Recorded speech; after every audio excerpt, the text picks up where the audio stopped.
Բարև ձեզ հարգելի հետևորդներ, այսօր մեր տաղավարում հյուրընկալել ենք դեմոկրատական այլընտրանք կուսակցության նախագահ Սուրեն Սուրենյանցին, բարի գալուս մեր տաղավար։ Սիրով բարև ձեզ։ Այնքան ես մեկ ձեզ սպասելուց ակնկալում եմ միշտ ինչ-որ նոր բան իմանամ այս քաղաքական դաշտում, քանի որ մի քանի օր առաջ ես լսեցի ձեր խոսքից մի հատված, որտեղ ասեցիք ով հելնում է քաղաքականությամբ զբաղվում։ Քաղաքականությամբ պետք է զբաղվեն միայն մարդիկ, ովքեր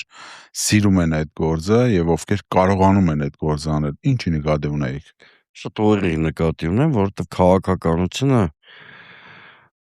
սիրում է ստեղծագործական աշխատանք, սիրում է նվիրում, կամք առաջին հերթին։ Այդ քաղաքական դաշտում մենք շատ հաճախ տենում ենք տուրիստների, չէ՞, որոնք մտնում են քաղաքականություն, ինչ-որ հատկապես ընտրությունների փուլում։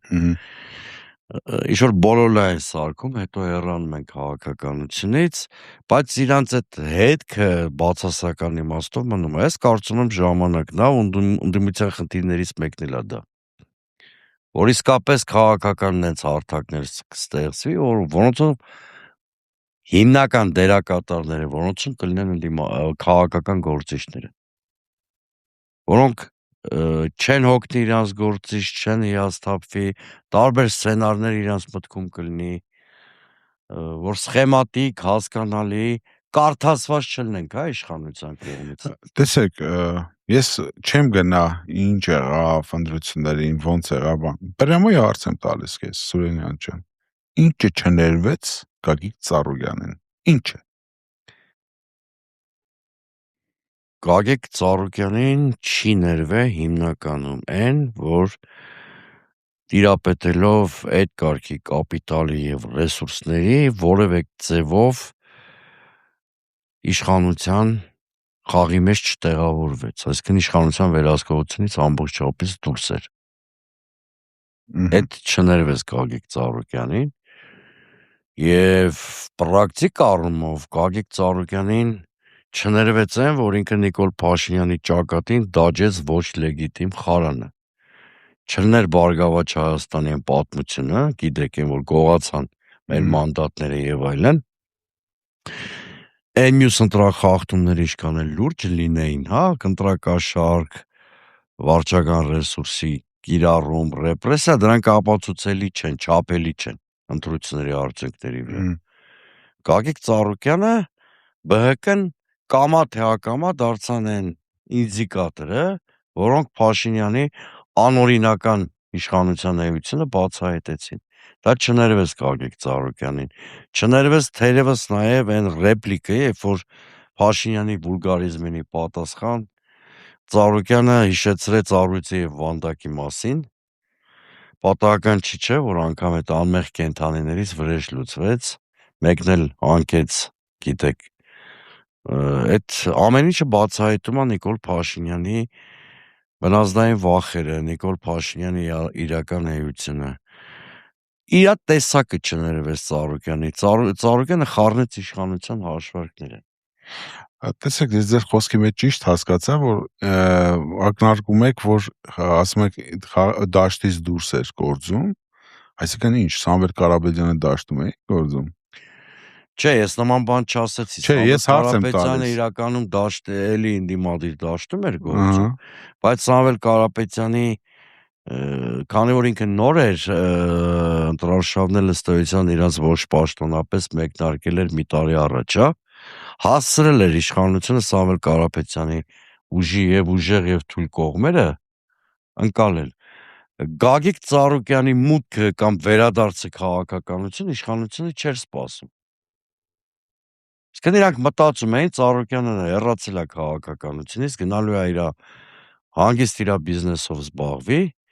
թերագնահատել էին Գագիկ Ծառուկյանի քաղաքական պոտենցիալը։ Եկեք սենց ասեմ, թե Հայաստան դաշինքը ծանոթ էր իրանց արդեն 5 տարի, ճիշտ է, ատամները հաշված էր ժողովրդի ասած։ Սամվել Կարապետյանի մասով համ Սամվել Կարապետյանի թիմի անփորձությունը կար, եկեք շատ անկեղծ լինենք, չէ, թիմը վերջի պահին հավաքված թիմ էր, թիմի մեծ մասին հիմա էլ չգիտենք, այդ պատգամավոր դարձածների, եւ երրորդ գործոնը այն էր, որ մի տարի ժամանակ ուներ իշխանությունը, Սամվել Կարապետյանի համակարգի ուժեղ թույլ կողմերը կարողացավ հասկանալ, հակաթույն գտել են։ Գագիկ Ծառուկյանի մասով հակաթույն չկարողացան գտնել, հետո Ծառուկյանի ընտրարշավը ինչով էր լավը։ Ընդ որում այդտեղ բացառապես ինքնադեր խաղացել, թիմի դերը շատ քիչ է, միանգամից ասեմ, որ իր անիջական շփումը մարզերում մարդկանց հետ։ Դրա էֆեկտը անգամներով գերազանցում է այդ պաթոսով ելույթներին, չէ, որ գնում են պաթոսով ելույթներ են ունենում եւ այլն, մարդիկ կարոտ են ուղիղ կոմունիկացիային, չէ։ Տեսել են իրանց պես մարդ գալիս է իրանց հետ կոմունիկացիա, խոսում է պարզ լեզվով, առանց պատրաստված տեքստերի եւ այլն։ Այս ընտրությունների անկանխատեսելիության գործոնն էր Գագիկ Ծառուկյանի գործոնը։ Հիմա տես Սուրենյան ջան, դու ասել ես մի միտք, որը ես 99%-ով համաձայնվել եմ, այդ 1%-ը նավսյակի եմ թողել չհամաձայնվելու, որ հանգարց բան, ասեմ այդ մեկը ջեպսը։ Լսել ես, որ այսօր արեք իրականության հետ խոսանք, գեներացնել փողոց հնարավոր չի։ Այո։ Ես դա լսել եմ ձեզանից ու ես դրա մասին միշտ խոսացել եմ։ Գեներացնողը, ասենց ասած, հիմնականում այն ուժերը պետքա լինեին, որոնք պետքա աջակցեին Գագիկ Ծառուկյանի ձերբակալությունից հետո անմիջապես երկրորդ րոպեից։ Պետք է ասեմ, մեր ընկերոջը մենք սատարում ենք եւ կոչ ենք անում։ Լավ 300,000 ձայն են տվել ուժեղ Հայաստանը, չգիտեմ, այնտեղ Հայաստան դաշինքին ինչքան են տվել։ Ну մենք Հայաստան դաշինքը եւ ուժեղ Հայաստան իրար հետ 550,000 ձայն ունենք։ Դե լավ, մեր 60-ը եթե անենք 490,000։ Այդքան մարդը ընդրել է, հասկանում ենք, որ Ռուսաստանից են եկել, հիմի արձակուրդների մեջ են որոշակի չափը, հոգնած են այս քաղաքականությունից արդեն 10%-ը գեներացնել հնարավոր չէր, 50,000 գեներացնել հնարավոր։ Ինչ տեղի ունեցավ, ինչի այդ մարդիկ, այսինքն ձեռները շատ սիրուն ձևով լվացին, մտան սահմանադրական դատարան, ասենց ես ի սկզբանե գիտեի ինչ որոշում էր ելնելու։ Ձեռքերը լվացին, ցույց տվին սա հանրությանը իբր թե իրանք պայքարեցին նաև Գագիկ Ծառուկյանի համար ու այսօրվա դրությամբ մանդատները վերցրել, խելոք եթում են աշխատելու ընդդիմություն։ Այդ ոնց էլի Սուրենյան ջան։ Այստեղ խնդիրը ավելի խորքային է։ Հələ ասա։ Ընտրությունների ժամանակ բոլորս այդ թվում մենք Բարգավաճ Հայաստանի ընտրական թիմը այդ կոպիտ սխալ ենք թույլ տվել։ Այդ որ ասում ենք պլան B չկա, որովհետև հաղթելու ենք, այդ կարող ենք ժողովրդի համար ասել, բայց իրականում պիտի պլան B էլ ունենայինք, պլան G էլ ունենայինք։ Ռազմավարական մտածողություններ բոլորիս պակասում։ Մենք ստեղծել ենք ինստիտուտներ, որոնք արդյունավետ կարող են լինել ընտրությունների ժամանակ, ասենք նախընտրական շտաբներ եւ քիչ թե շատ արդյունավետություն ունեցան ի վերջո Նիկոլ Փաշինյանը միայն ակնհայտ կեղծիքով չէ վերարտադրեց իր իշխանությունը։ Վերարտադրվեց, բայց արեք 21 թվի դաժե իշխանությունը չունի այսօր։ Չէ, չունի։ Շահեապես թուլացած, անօրինականի պիտակով եւ այլն։ Բայց ընդդիմությունը չգիտեր ինչ անելու հունիսի 7-ից հետո։ Հետ ամենամեծ խնդիրն էր։ Այդ չգիտեր թե ուժեղ Հայաստանը, չգիտեր թե ԲՀԿ-ն, չգիտեր թե Հայաստան դաշինքը։ Դրա համար ընտրությունները երբ որ ավարտվեց, բոլորիս մոտ անհրաժեշտություն առաջացավ պլան B-ի գործողության մեջ տնելու, բայց հետո պարզվեց, որ պլան B ոչ մեկս չունի։ Սա ընդդիմության շատ մեծ բաց թողում է, մենք այս հարցում ժողովրդին մեղադրելու ոչ մի իրավունք չունենք։ Ժողովուրդը հենց նես փողոց չի լցվում։ Դա եմ ասում։ Բայց այդ ինստիտուտները չկա, որ փողոց գեներացնես, ոնց գեներացնես։ Հիմա նոր սահմանային վիճակում ձևավորվում են այն համակարգերը, որ ենթադրենք մի տարվա կտրվածքով մի քաղաքական process գեներացնեն, այդ թվում փողոց։ Հիմա գիտեք կարելի է շատ սիրուն, ասես ես էլ կարամ փողկապ կապեմ, սիրուն հագնվեմ, գամ ձև ամեն ինչը գցեմ Նիկոլի հրեշությունների վրա կամ ժողովրդի անտեղյակության վրա, դա հերոսացած գնամ տուն։ Այդտեղ Միքայել Սրբազանի բառեր էլի հիշացնում։ Բա որ լրիվս տենց ամեն ինչ իդեալական են կարել, բանկի ավերով է գողացել։ Սուրենյան ջան, շատ։ Դրա համար ես ինձ քննադատելուց եմ սկսում, էլի, ես ինչ որ ասում եմ, բա անալիտիկ մարդ եմ։ Կարող առաջի դեմքերը այդ բանը չգիտակցեին, կողքը հավաքված թիմերը չէ՞ պիտի ասեին, մեզ պլան B-ա պետք, պլան G-ա պետք։ Իսկ ով ասես, որ Նիկոլը Մայիս Թերեզան, հա, ու մեզ խոստացել էր հագիստ ընտրություններով իշխանությունը բերեր հանձներ։ Դες բան այդ մարդը չի Միակ խոստացել, մարդն է, որ դա չի անի։ Դա Նիկոլ Փաշինյանն է։ Իսկ ինչի պիտի աներ։ Մենք որ մասնակցում էինք ընտրություններին, հայտ ենք ներկայացել։ Խիստ ինչ որ մեկը հույս ուներ, որ Նիկոլ Փաշինյանը հեշտությամբ իշխանություն է տալու։ Բնականաբար չտվեց հեշտությամբ, բայց խոսալ ես չեմ սիրում էլի, երբ որ եկել է ամսի 8-ը, համակարգեր եւ պլան չունենք, ասում ենք գաղտնի պլաններ ունենք, չգիտեմ ինչեր ունենք։ Ժողովուրդ այդ լեզուն չի կալում։ Ավելի լավ ժողովրդին անկեղծ ասենք, ես ինչ հարցում ծախողվել ենք։ Հա, ժողովուրդ ջան, ամեն ինչ արել ենք, որ փոփոխություն բերենք, բայց չի ստացվել հունիսի 7-ին։ Ծախողվել ենք այդ ընտրական սցենարների իմաստով։ Հիմա նոր այդ համակարգերը ստեղծելու ուղղությամբ ենք աշխատում։ Այդ անկեղծությունը հավատա ժողովուրդ ավելի շատ անկալելու։ Իհարկե։ Սիրուն բառերով կամ փորձենք բանը ձևակերպել, որ մենք ինչ-որ պլաններ ունենք, հեսա չէ, այս պահին պլաններ չկա։ Ամեն ինչ ինչ-որ արվում է, քաոտիկ է արվում։ Այդ չի նշանակում մեր մոտ իշխանափոխության անկեղծ ցանկություն չկա։ Կա, բայց միջև համակարգ չձևավորես, ցանկությունը հնարավորությունների հետ չի բռնում։ Համակարգն է, չէ, փողոց գեներացնում։ Հիմա մի հատ որպես սենց փորձառու քաղաքական գործիչի, կլասիկ սենց ասած,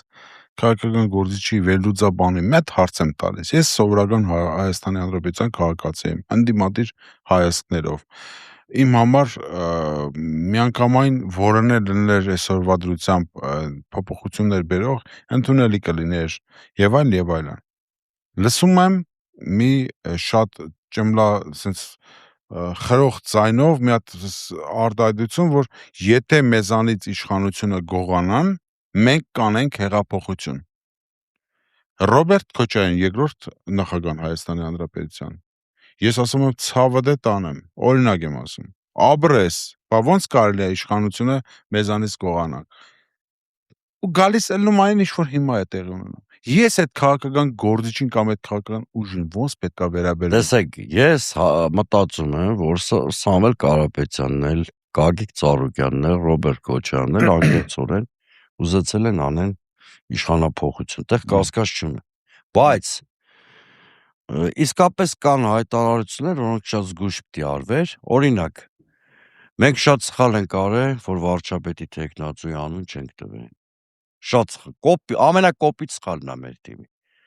Ու այդ տեխնացուն ակնհայտորեն պիտի Ծառուկյանը չէ լիներ, ուրիշ երկրորդ անուն չէր կարող լինել։ Դե դու մեջից ես կիմանաս։ Չէ, չէր կարող ուրիշ անուն տնել, բայց երբ որ դու տեխնացուի անուն չես տալի, դա կոնտրոլների մոտ անորոշություն առաջացնում։ Քո մտադրությունների վերաբերյալ, հա, ընտրողներից մի մասը դեմոտիվացվում։ Բիզինա Իվանիշվիլի պես լինել օրինակ։ Կարար, բայց մեկը վարչապետի օրինակ քեզ առաջարկեր վարչապետի տեխնացու, բայց ասեր եղբայր, ես այս մարդու համար ամենաձև պատասխան եմ տալիս։ Հիմա ես տեսնում եմ, որ այս փուլում հենց իր անունը պիտի տանք, բայց հա, բան չասեցի, բայց հնարավոր տարբերակ է, չէ՞։ Վարչապետի տեխնացուն ունեն։ Սա կոպիտ սխալ էր մեր կողմից։ Բանի Սամվել Կարապետյանի ամենամեծ սխալն էր, որ ասում էր պլան B չունենք, որտեվ դա նշանակում է չեմ պատրաստվում լինեմ մեծ ընդդիմության խմբակցության ղեկավար։ Հիմա էլ որտեվ թիմով բացատրեն, այդ դեպքում ոնց են ընդդիմություն լինելու, էլի դա խնդիր է։ Քոչարյանի ցիտատը դուք բերեցիք, շատ լավ էր հայտարարությունը, բայց երբ որ չկա հեղափոխական զարգացում, էլի դա բերում է ընդդիմության արժեզրկման։ Ես ինչ եմ առաջարկում մեր ընդդիմադիր գործընկերներին, առանց որևէ մեկի անկեղծությունը կասկածի տակ դնելու։ Ասում եմ եկեք նախ համակարգը մշակենք, դիմադրության համակարգ անուն դինենք կամ դիմադրության կենտրոն։ Նոր այդ դիմադրության համակարգի պոտենցիալը հաշվի առնելով խոստումներ տանք, որտեվ եթե խոստումները չես կատարում, շատ վատ վիճակ է։ Հիմա շատ անկեղծ լինենք, հասարակության մի հատ շերտ ընդդիմադիր հիասթափվել է մեզանից։ Շատ բարձր 50% եւ ավելի։ Գալի մասը փողոցով չի քայլում, չգիտի, չի զգում։ Բայց ես քայլում եմ, մարդիկ են մոտենում, հարցեր են տալի, նաև դիտողություններ են անում, չէ, ասենք։ Ու զգում ես ոչ թե մարդիկ մեզանից անվերադարձ են հիասթափ։ Չէ, Այսինքն անվերադարձ էլի դժվար։ պայքարի բան անես, այդ մարդիկ հավաքվելու են։ Բայց էլ սխալվելու իրավունք չունես։ Որովհետև ի վերջո դժվար է։ Գիտեք, շատ հաճախ ընդդիմությունը ժողովրդին է մեղադրում, լավ ժողովրդը ինչ անի։ 21-ին գնացել է։ Բայց Սամվել Կարապետյանը շատ կներես էլի։ Ես որպես լավ փող ունի, բիզնեսներ ունի, կառավարում պարտադիր է որ ինքը լինի երկրի ղեկավար։ Ես զարմանում եմ, մենք չունենք այդ պոտենցիալը Հիմա մի պոլիտիկի։ հատ համարձակ հայտարարություն էլ ես պիտի անեմ, ամենայն հարգանքով խոշոր կապիտալի բոլոր ներկայացուցիչների հանդեպ։ Իրանք արժեք արդյունք ստեղծող մարդիկ են, եւ ես իրանք շատ սիրում գնահատում եմ։ Դե Ծառուկյանի մասին է խոսքը, թե Սամվել Կարապետյանի։ Այնուամենայնիվ ես կարծում եմ Հայաստանի հաջորդ ղեկավարը բիզնես միջավայրից չի լինելու։ Դա տեսեք Բիձինա Իվանիշվիլին օրինակ այդ գիտակցել էր դերևս քանի տարի առաջ, 15 տարի առաջ, որովհետև տեսեք իրանք շատ արժեքավոր մարդիկ են, բայց հասարակության աղքատ հասարակություններում որևէ իշխանություն կարող է իրանց դեմ տրամադրի հասարակության մի զգալի մասի շատ պարզ պատճառով։ Աղքատ հասարակությունները հաջողված մարդկանց պատմություններ չեն սիրում, չէ՞։ Մեր կողմ մեքենա ցույց կտան, որ մեքենաների միջից է սերնում հերիկա։ Այո։ Դրա համար ես կարծում եմ, այո, շեշտը պետքա դրվի քաղաքական գործիչների համակարգ ստեղծելու վրա։ Բացարձակապես ամոթ չի, որ մի հատ քաղաքական ուժ աֆիլացվի Սամվել Կարապետյանի անվան հետ, մեկը Գագիկ Ծառուկյանի, մյուսը, չգիտեմ։ Դա ամոթ չի, որտեղ ամբողջ աշխարհում է տես, որ խոշոր կապիտալի ներկայացուցիչները աշխատում են ուղղակիորեն քաղաքականության մեջ չլինեն, իրանք ազդեցության քաղաքական։ Օրինակ ասեմ, ձեր կուսակցությունը, օրինակ եմ ասում, ես ալիգարխ եմ կամ մեկը ալիգարխ է, տեսնում է հայրենասիրական դրդումները, ձեր ճիշտ մտքերը, ճիշտ ծրագրերը, թիմը պրոֆեսիոնալ, ասում է եղբայր, ես իմ երկիրը շատ եմ սիրում, արի դու եղի, ես քեզ կօգնեմ։ Մանավանդ որ տնտեսական քաղաքականություն։ Այսինքն ստեղան են չի որ գրբանային ինչ որ բանի մասին է խոսքը։ Չէ, ամբողջ աշխարհում է տենց։ Բա կուսակցությունները Միացյալ Նահանգներում ուղիղ նվիրատվությունների միջոցով։ Ապրես։ Տեսեք Թրամփի խոցելությունների մի մասը հենց նրա հետևանքա, որ ինքը բիզնեսմեն է։ Ու հաճախ իրան դիմախոսները դա օգտագործում են իր դեմ, որտեվ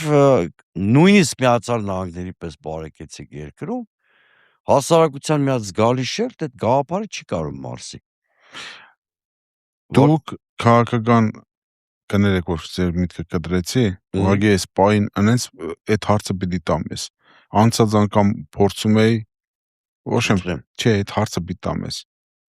Հայտարարությունը արվել, որ իրանք փորձում են, ուժեղ Հայաստանը փորձում է կոնսոլիդացնել եւ գնում է երկխոսություն մնացած դաշտի հետ։ Ձեր այդ երկխոսել են։ Գիտեք, երկխոսություն շփումներ, բաներ եղել է։ Հանդիպումներ, բազմաթիվ եղել է։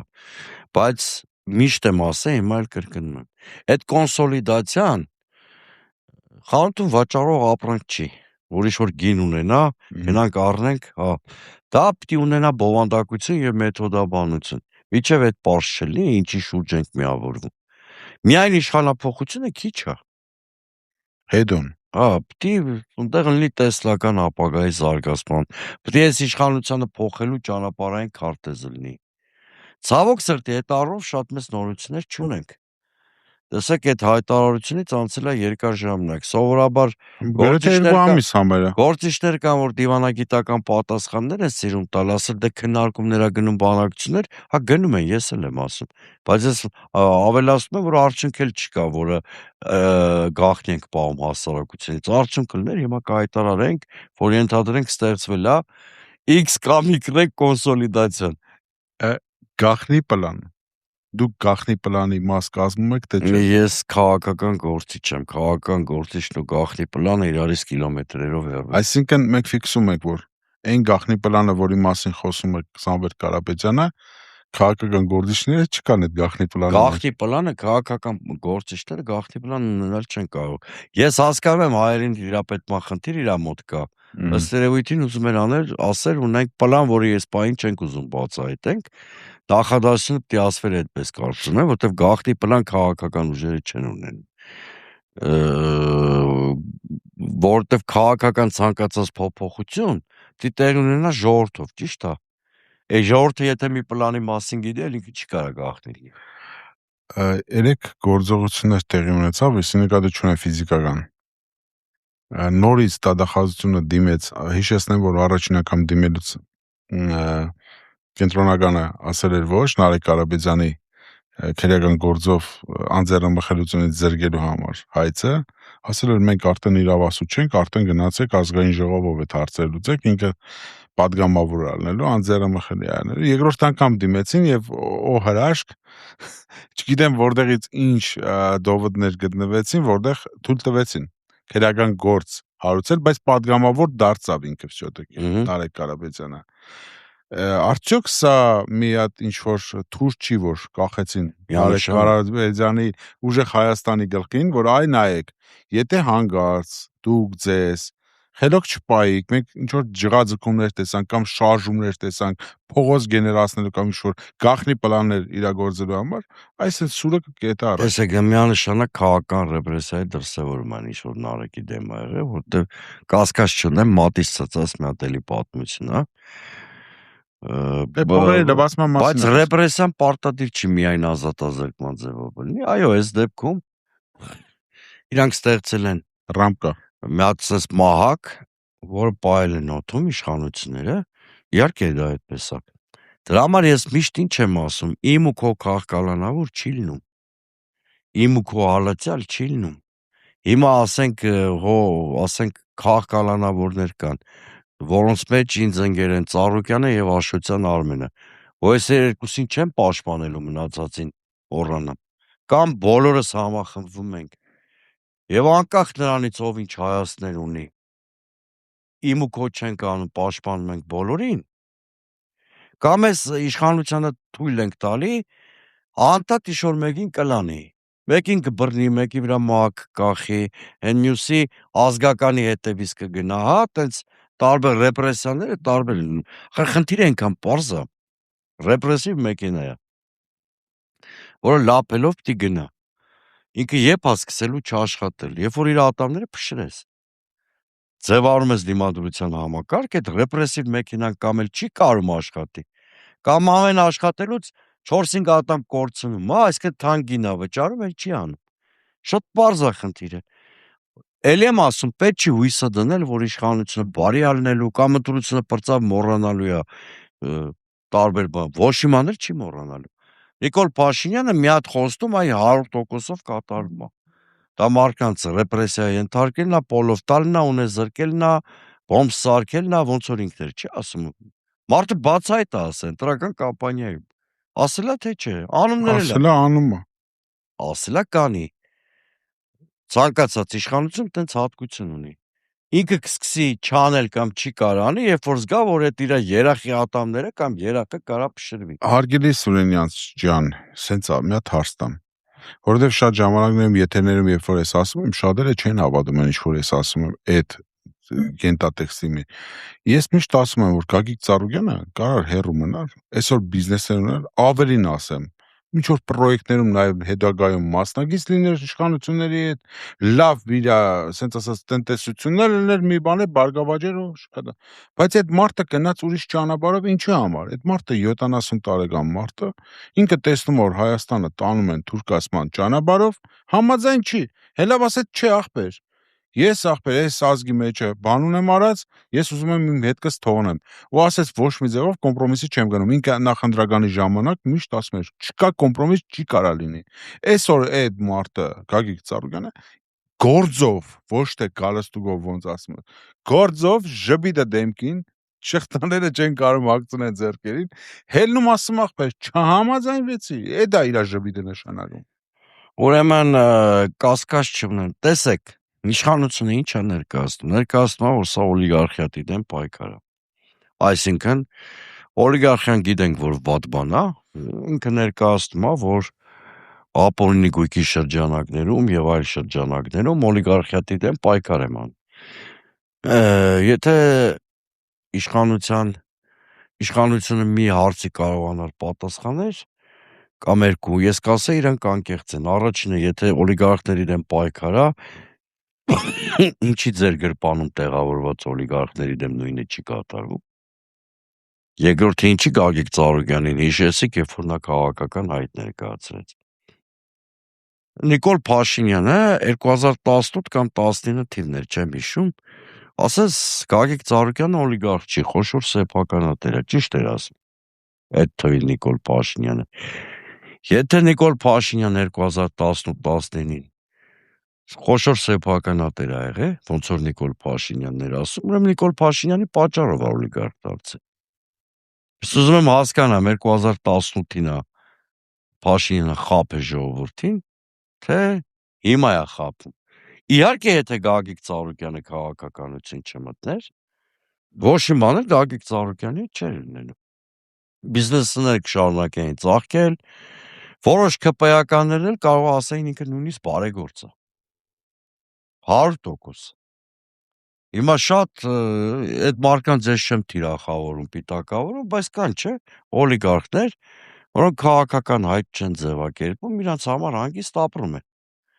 Թիրախավորելու համար չեմ ասում նրանց հետևից է գնացեք։ Իմ կարծիքով բիզնեսի հետևին ընդհանրապես չի կարելի գնալ, որտեղ մարդիկ աշխատատեղ ստեղծած Չկան մարդ են պարապ։ Այո։ Կասկած չունենակ, եթե հանկարծ Սամվել Ալեքսանյանը կամ Խաչատուր Սուքիասյանն մի հատ հայտ ձևակերպեն, որ իշխանության ցանկությունները չհամընկնի, այդ մարդկանց հետևից էլ են գնալ։ Այսինքն փաստ Սամվել Կարապետյանը օրենքի հետ երբ խնդիր ունեցավ, երբ որ եկեղեցուն պաշտպանեց։ Ծառուկյանը երբ ունեցավ, երբ որ քաղաքական հայտ ձևակերպեց։ Ու վստահաբար ասում եմ, չլներ այս քաղաքական հայտը, Ծառուկյանն իր համար հանգիստ այգում, հանգստի այգում են գոտին որ կա, հիմա վայելում էր իր կյանքը, ոչ մի բանի խնդիր էլ չէր ունենա։ Հələ լիքը արծով իշխանություններ իրան կդիմեին։ Այսինքն պատկերացրեք, մի մարդ, որը ունի ասենց ասած բիզնեսի բազմակողմանի ցանց, գումարի հետ խնդիր չունի, աշխարհում ճանաչված մարդ, օլիմպիական կոմիտեի նախագահ, ինքը կարար ոտքերը ասենց ձգեր 70 տարի արևի տակ իր համար, իր բարեկամների, իր շրջապատի համար միանշանակ դրախտ ստեղծեր երկրի վրա, բայց այդ մարդը այսօր բերտում է, մանավանդ որ իսկապես մի հատ իր երազանքի մեգանախագիծներ իրականացնում Հիսուս Քրիստոսի արձանի, որը շատ ծավալով գործա, գիտեք, իր վերջի տարիների որման մեծ մասը նվիրել էր այդ նախագծի իրականացմանը։ Ինքը ուզում էր հետ թողնել, ինքը ուզում էր բարի հայկական զուտ հետ թողնել, որ հետագայում երկրի զարգացման համար։ Դե ես ամեն ինչով հետ եմ ասում, ինչի տնտեսությունը հետ չի։ Տնտեսությունն է, տուրիզմն է, քաղաքակրթական արժեքն։ Այսինքն մենք հիմի սենց ենք հասկանում, եթե ինքը կամ յուրաքանչյուր մարդ, բիզնեսմեն, եթե ինքը հիմա այսօր պատկերացնում է, որ ինքը ապահովված է, որ իր հետևից չեն գնալու, դա ուղղակի խապկանք է։ Բոլորի հետևից է կարող են գնալ բիզնեսները, ձեռքերից խլվի, վերցվի։ Այդ շատ հետաքրքիր տեղ եկար։ Եթե հեծը խլում են, հարացեմենտը խլում են, իսկն այդ կարգի խոշոր ձեռնարկություն, եթե արդեն խլում են, իրավունք է խախտվում։ Ուրեմն ցանկացած բիզնեսմեն, եթե նույնիսկ այս պահին իշխանության հետ է, իր ջեբերն ունեցվածքը տիպին թսկի, որովհետև գողացող իշխանության հետ գործ ունի։ Այսինքն այդ բոլորի դուրը գալու է։ Եթե հիմա դիմադրություն ցույց տվեցին, գիտեք, երբ որ բացահայտ ընդդիմադիրների Նիկոլ Փաշինյանը խժռի, դրանից հետո անցնելու է յուրայիններին խժռելու, որպեսզի ժողովրդի համար տեսարաններ ապահով, իրան միշտ ներքին թշնամու կերպարա, չէ՞ պետք։ Ով որ մտածում է Ծառուկյանով սահմանափակվելու է, չարաչար սխալվում է։ Ոչ մի կապիտալ իշխանության վերահսկողությունից դուրս չպիտի Նիկոլ Փաշինյանի բանաձևը դա է։ Սուրենյան ջան, գնանք մի քիչ առաջ։ Մանդատները վերցնում են, ցուցակները կա, արդեն մանդատավորները կան, ինչպիսի վերլուծություն ունես, ինչ կարող է տեղի ունենալ, արդյոք կարողանա անդիմությունը այսօրվա այդ ընդդիմությունը, որ գնացել է մանդատավորվելա, Արդյոք նա կարողանա ԿՊ-ից մարդ տանել իր կողմ, որպեսզի քվեարկին Նիկոլ Փաշինյանի հրաժարականը եւ գնան փոփոխությունների։ Ես մանդատներից հրաժարվելու կողմ չեմ եղել,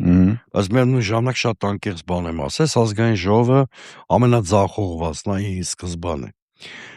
Նախ ազգային ժողովի երկու խոշոր խմբակցությունները, թե ԿՊ-ն, թե Ուժեղ Հայաստանը, ըստ էության ձախողել են իրանց այն պլանկին, որ իրանց առաջ դրել են։ Իրանք երկուսն էլ խոսում են 2/3 ստանալու մասին, չէ, տարբեր պատճառներով։ Ոչ են ստացել, ոչ են։ Փակուղային խորհրդարանն է այդ առումով։ Երկրորդը, այս խորհրդարանը մանդատագողերի խորհրդարանն է, այսինքն Բարգավաճ Հայաստանը, եթե պահանում չի, պարլամենտում չի, կա մի հատ գլխավոր գող եւ երկու ֆրակցիա, որ հաշտվել են այդ փաստի հետ։ Լեգիտիմացրել են։ Ահա, այդ երկու։ Եթե փողոց չգեներացվի, ոչ մի մանդատագողություններ ԿՊ-ից չեն կարող անել։ Միայն փողոցը, երբ որ ակտիվ փողոց եղավ, փողոցը կորոշի, հեղափոխություն անում, իմպիչմենտ անում։ Կարող են մանդատը ծառայեցնել փողոցի, կարող են։ Ժամանակ ունեն, իրանց կտանք մի 2-3 ամիս ժամանակ, թող փորձեն անել դա։ Եթե չեն կարող մանդատը ծառայեցնել փողոցի գեներացիան, այդ մանդատները դառնալու են ինքնանպատակ։ Հիմա տես ցավը տանեմ, տես, այսինքն դուրս է գալիս նորից անորոշություն։ Հնարավոր է, որ 5 տարի նույնպես կարողանա նորից sense Նիկոլ Փաշինյանը գլորի։ Ոնց որ այս 21-ից 26-ը գլորեց։ Նույն այդ օրակարգով չէին գնում իրանք։ 5 տարի չի կարա գլորի, բայց ընդդիմությունը չի ներվի նաև այլ սցենարի համար։ Նիկոլ Փաշինյանի իշխանությունը քայքայման ցիկլի մեջ է մտել, ինքը մաքսիմում 2-3 տարի կարող է գոյատևել, բայց սա աշկալուսանք չի ինչ առումով։ Եթե ընդդիմությունը արդյունավետ չեղավ, այդ իշխանությունը փլվելու է երկրի գլխին։ Եվ 5 տարի այս ընդդիմությանը ոչ մեկ կոմֆորտ կյանք չի տալու նաև այլ պատճառով։ Հասարակության դժգոհությունները ոչ միտեղ չի անհետացել, դրանք գնալով կուտակվում են։ Հասարակությունը այս անգամ ընդդիմությանը 5 տարի ժամանակ չի տալու։ Տալու է մաքսիմում մի նիստաշրջան, 5-6 ամիս։ Եթե հասարակությունը տեսավ, որ խորհրդանում ներկայացված ընդդիմությունը ակտիվ քայլեր չի ձեռնարկում, վստահ եղեք շատ կարճ ժամանակում ընդդիմադիր նոր արտակա ձևավորվելու խորհրդանի պատերից դուրս։ Ես իմ ընդդիմադիր 21 թվականից ինչ որ բաներ անում անենց որ չձևավորվեց։ Էլի մենք ուրիշ էր վիճակը։ Նախ 21 թվին բանը այդ ոչ լեգիտիմության խարանը չկար։ 21 թվին իսկապես քիչ թե շատ նորմալ ընտրություններով Նիկոլ Փաշինյանը հաղթել է։ Բավականին համոզիչ։ Էս մեկ։ Երկրորդը, այն սոցիալական մեծ խնդիրները չկային, որ հիմա ամեն օր կուտակվում են։ Այդ արտահանման հայ-ռուսական հարաբերություն օրինակ այս ճգնաժամի չկար։ Այդ ճգնաժամը բերելու է սոցիալական կոլապսի։ Օրը մի խումբ տեսնում եք ճամփա է փակում կամ կառավարության շենքի մոտ է։ Մեր տիպի հասարակությունները, եթե չմիավորվեցին ազգային խնդիրների շուրջ, սոցիալական բունտի շուրջ հաստատ միավորվելու են։ Այդ տիպի հասարակությունը։ Այդ մի օրում չի ձևավորվել։ Այսինքն ինչ պետքա տեղի ունենա Սուրենյան ջան, Արցախ հանձնեցին, արցախցիներին բերեցին Հայաստան։ Արցախ հանձնելուց մի հատ շատ վատ բան գործեց, բայց ասեմ, մի հատ օրինաչափ։ Ախպեր էթնիկ զդումները ով հրահարեց։ Նիկոլ Փաշինյանը, բայց իրան ներվում է։ Տեսեք, ներվում է, որտեղ հասարակության մի մասը մտածում էր, որտեղ պատերազմ պարտվել ենք, այլընտրանք չունենք։ Հիմա բոլոր են խավերը, որ մի 2-3 տարի առաջ Նիկոլ Փաշինյանի ջերմ պաշտպաններն էին, նույնիսկ այս ընտրությունում։ Այդ խավերը ամեն օրվա ռեժիմով սնանկանում են։ Այդ արտահանողներն էին, այդ փոքր գյուղացիական տնտեսությունն նաև, հա, ծաղկագործությամբ զբաղվող, ձկնաբուծությամբ զբաղվող եւ այլն։ Այդ չի կարա հետևանք չունենա, որտեվ այս տիպի իշխանությունը երկու բանով են աշխատում, իշխանությունը պահում։ Հաց, տեսարան։ Նիկոլ Փաշինյանը պետք է որ համոզվեր Ծառուկյանի դեպքից հետո, որ այդ տգեղ տեսարանները հասարակությունը չի ուտում։ Օրինակ, եթե 18 թվին այս հասարակությունը, միամիտ հասարակությունը կամ հեղափոխական էյֆորիայի տակ գտնվող հասարակությունը ծափերով ողջունեց այն այլանդակությունը, որ կատարվեց գեներալ Մանվել Գրիգորյանի դեմ, Տուշոնկաշոն, հիշում եք։ Ծառուկյանի տան տեղի ունեցած այլանդակությունը արդեն ընդհանրապես չողջունվեց։ Հակառակը, նույնիսկ մարդիկ, ովքեր Ծառուկյանին չէին սիրում, տարբեր պատճառներով իր կողմնակիցը չէին կամ քաղաքականության հետ համաձայն չէին, կոնսոլիդացվեցին, չէ՞։ Անկախ իրան ոնց են վերաբերում, դատապարտեցին այդ այլանդակությունը, որ իր տունը եղել էր։ Հետևաբար Նիկոլ Փաշինյանն էլ շատ լավ հասկանում է, որ տեսարանները էլ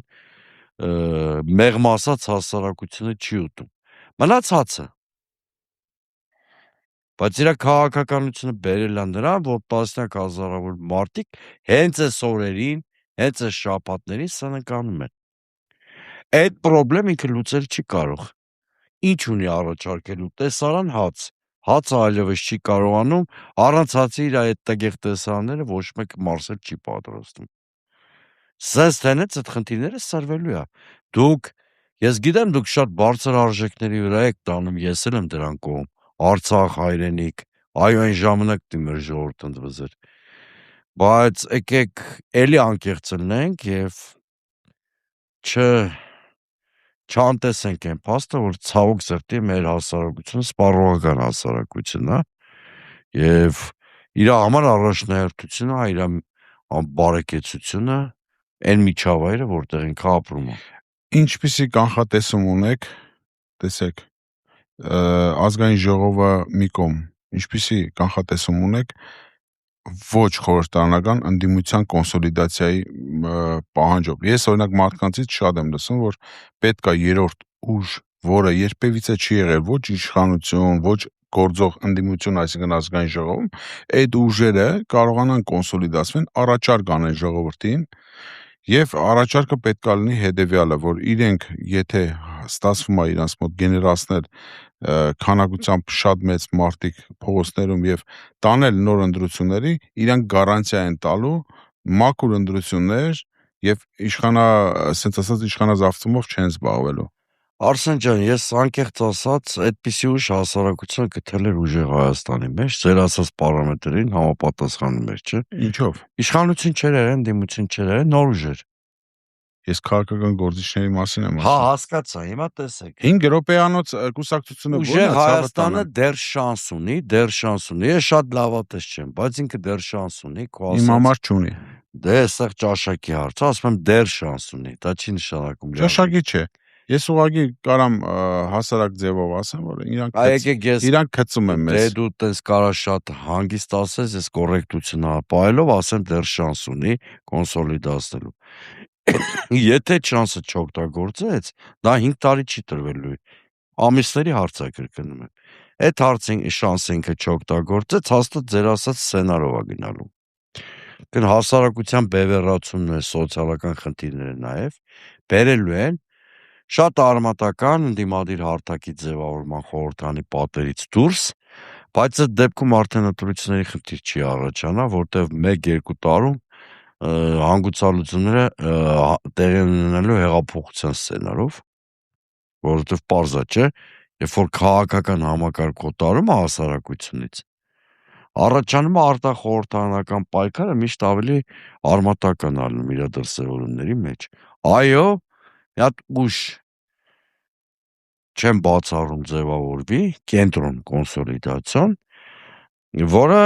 մարդկանց կենցաղի բարեկեցության խնդիրները դոմինանտ սարքի, շարքային մարդկանցի նկատի ունեմ։ Եվ այդ ուժը շատ մեծ հաջողություն կունենա, շատ մեծ հնարավորություն կունենա հաջողելու, որովհետև մարդիկ չեն գտնում այն կուսակցությանը, որը ժողովրդական լեզվով ասած իրանց պուշանող լինի։ Գիտեք, շատ սիրուն բաներ մեկ է կարան խոսանք, Արցախ, ազգային հայրենիք, մարդիկ իրական բաներ են ուզում, որովհետև գիտեն կործանված Արցախը խոստումներով հետ չես բերի։ Բայց իրանց կենցաղին վերաբերվող հարցերը Կարա չէ ինչ-որ լուծումներ գտնես, լուծես։ Հայաստանում սոցիալական բունտ է հասունանում։ Ինչ քաղաքական նոր կոնսոլիդացիա ձևավորվի, դրա շուրջ է ձևավորվում։ Միշտ ասել եմ, Հայաստանում հեղափոխություն կարա լինի մենակ սոցիալական բունտի։ Ուրիշ ձև չի կարող։ Ես մեր հայերի գրբանին միջև չկպնես, իրանք առաջին արժեքը ոնց որ թե Արսեն ջան, եթե շատ անկեղծ ասենք, բոլոր երկրների հասարակություններն էլ տենց են։ Հիմնականում մարդիկ մտածում են իրանց կենցաղի, իրանց լավ, հիմի տնտեսությունները վարին էդում աղբեր ջան։ Այդ ձգնաբուծությունը, այս գյուղատնտեսականը։ Ծառուկյանի հիմնարկների աշխատողների պարապուրտը, այդ էլ գումար։ Հա, այդ քիչ չի, 10000-ավոր մարդիկ։ Հիմի հարց։ Այս մարդիկ երեք մի հատ դրվագ տեսակ, որ այդ մի հատ արամ կա, այն քաղաքագետ ձևացող։ Միկրոֆոնը ձեռքը վազում աչքից։ Միջադեպ տեղի ունեցավ շուկաներից մեկում, երբ որ արդեն իրար հայոյեցին։ Այդ նույն բանի վրա, էլի, ֆողի վրա, ձմերուկ ծախող տղեն, որ իր ընտանիքը դրանով է վաստակում ծախում, ներվերից են, ասած հողատուների վանը չէ, լրատվամիջոցը սոցիալականից է գալիս։ Այսինքն արդեն կամաց այդ ամեն ինչը այն ինչ որ դու ասում ես, տեսեք, երբ որ մարդու գրպանի պարունակությունը պակասում, օրինակ այդ նույն ձմերուկ աճեցնող երիտասարդը ինքը փորձում է պատճառը հասկանալ, չէ՞, անցած տարի եկամուտներ հիմա ինչի չունի։ Ձմերուկը նույն քանակով մշակել է, վերքը ստացել է, հիմա ինչի չունի։ Սկսում է ստիպված քաղաքական հարցերի մեջ խորանալ, օրինակ պարզում է, որ Նիկոլ Փաշինյանի անձնական կմաճույքի կամ այս հակառուսական արկածախնդրության պատճառով է իր գրպանը դատարկվի, չէ՞։ Այսինքն սոցիալականից է գալի գլոբալ հարցերի պատասխաններ գտնելը։ Այդ շատ նորմալ է դա, շատ նորմալ է, որտեղ է ժողովուրդը, տեսեք, այդ մի քիչ ավելի երկար պատմություն ունի, էլի։ Մենք 30 տարի անհոգ հաղթանակի մեջ էինք, հաղթանակը չկարողացանք կապիտալիզացնել, հետո հանկարծակի առաջացավ, եկավ այդ պարտությունը, ճիշտ է, որ մելի 44 օր հաղթում ենք ու կապիտուլյացիա պարտություն։ Պարտությունից հետո պարտություն ապրած ժողովուրդները շոկի մեջ են լինում ազգային հարցերում, նշաձողի իշտում է, էլի, ակնկալիքների, որտեղ պարտվել ես նոր պատերազմներ, գիտեմ, որ ավելի սարսափելի հետևանքներ ունի, գոնե իրանց մնացած պետությունում կյանքի բարեկեցության կյանքը կազմակերպելու մասին են մտածում։ Նիկոլ Փաշինյանի ֆիշկեն էլ միշտ էր, չէ, սոցիալականի վրա խաղացնելով, մարդկանց ասում էր, կոպիտ եմ մի քիչ ասում, Արցախը կորցրել եք, ոչինչ, բայց զատո 20-30 հազար դրամ ավել եք ստանում։ Չէ՞։ Ու ասը ցավոք սրտի հասարակության մի հատ մեծ զանգված կերել էր այդ խուտը։ Հիմա Նիկոլ Փաշինյանի այդ խաղալիքը կորում է ձեռից։ Եթե ընդդիմությունը այս առիթից էլ չկարողացավ օգտվել, ուրեմն խնդիրը ընդդիմության գլխի մեջ է, ոչ թե Նիկոլ Փաշինյանի։ Շատ լավ, ինչ խորհուրդ կտաք մեր հասարակությանը, մոդենում ավարտին մեր հաղորդումը, ինչ որ ուղերձ ունեք։ Այո, ես խորհուրդ եմ տալի։ Դե այս իշխանության հետ կապված մեր հասարակությունը խորհրդի կարիք չունի, որտեղ սրանք կենցաղայինից սկսած մինչև հայրենիքի գողեր են ու սրանց մասով ասելու բան էլ չկա։ Ես խորհուրդ կտամ պահանջատել լինել խորհրդարանական ընդդիմության հանդեպ, շատ խիստ պահանջատել, որպեսզի այս ինչ խոսում ենք, եթե այդ պահանջատիրությունը չտա իր արդյունքը, ես կարծում եմ դրսում մնացած քաղաքական ուժերն ու հասարակությունը շատ շուտ այդ այլընտրանքային հարթակները կձևավորեն։ Այսինքն մեզ սպասում է կամ կենսունակ ընդդիմության ստեղծում խորհրդարանական ուժերի նախաձեռնությամբ, կամ մի հատ նոր հարթակի ձևավորում, որը 1-2 տարվա ընթացքում սրբելու է ամբողջ քաղաքական դաշտը, թե գործող իշխանությանը, թե գործող ընդդիմությանը։ Շնորհակալություն մեր մոտ հյուրընկալվելու համար։ Հիշեցնեմ մեր մոտ այսօր հյուրեր Սուրեն Սուրենյանցը, այլընտրանքային դեմոկրատիա, դեմոկրատական այլընտրանքային։ Այդքան շեշտում ես, դրա մեջ նշան կա, էլի։ Հա, նոր ասածից ասոցացվում է։ Ամեն դեպքում շնորհակալություն ձեզ գալու համար, ժողովուրդ ջան, հնարավորինս բայեք ձեզ հայացի, հայ կերպարի մեջ, երբ որ կոմենտարիաներ եք գրում, առանց վիրավորանքի կարող եք չհամաձայնվեք, կարող եք համաձայնվեք, եւ այս պայն ասում եմ, դու անբարոյական գրի, ես քեզ կպատասխանեմ, իսկ դու բարոյական հայ ջան, գրի քո կարծիքը, ես քեզ կլայքեմ։ Լավ մնացեք։